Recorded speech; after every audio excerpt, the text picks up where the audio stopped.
From law to politics about the law, specifically Arkansas politics circa 1993, the late Richard Mellon Scaife, back in that year, began funding a large-scale effort at the American Spectator magazine to unearth damaging information about President and Mrs. Clinton. It would later come to be known as the Arkansas Project. For more on this, we're very pleased to be joined from Olive Branch, Mississippi via Skype by author David Henderson. David is the author of the book, The Arkansas Project, From the United States JCs to the United States Justice Department and Whitewater. David, we sure appreciate your time here on America Talks Live. And let me set the scene here by going back in the archives of the New York Times, a headline from 1998, where it says almost $2 million spent in magazine's anti-Clinton project, but on what?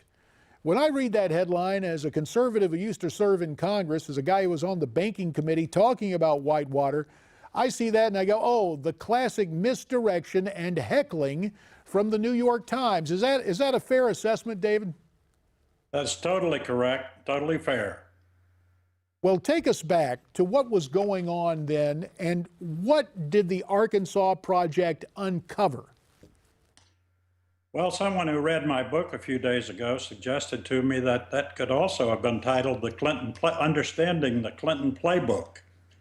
If you read through that article, you'll find out that wiretaps, unscrupulous correspondents, news people supposedly, were involved in blackening our reputations, and they succeeded a great deal.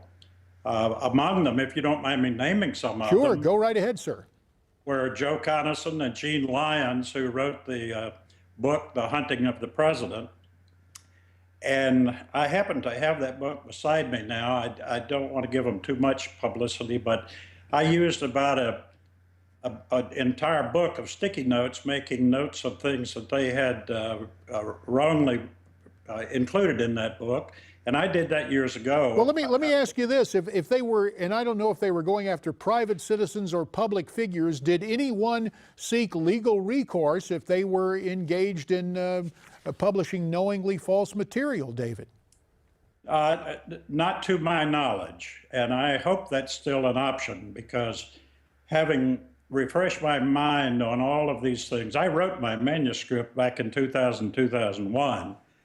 And just picked it back up several months ago and finished the book and published it. By the way, it is available on Amazon, Amazon Books. We forgot to mention that on my last interview. I'm glad you mentioned it now, and let me talk a little more about this book and the here and now, because we know on the front of our National Archives are the words, "What is past is prologue."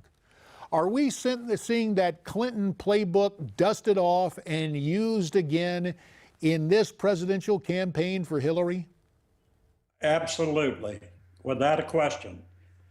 The Justice Department has proven itself from the time of the Clinton administration through this administration that they are blind in one eye, as I wrote in the foreword to the book. I think, as a matter of fact, a congressman who is running the hearings right now just mentioned that they had their blindfolds slipping. The same point.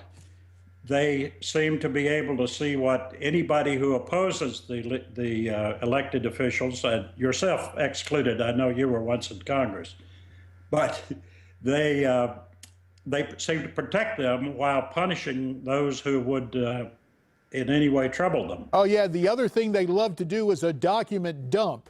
And we've seen those again from the FBI, but instead of a document dump, David, I'm going to appeal to folks. You made mention of it. It's available at Amazon.com. It's David Henderson's new book, The Arkansas Project, From the United States JCs to the United States Justice Department and Whitewater. David Henderson, thanks very much for your time this afternoon on America Talks Live.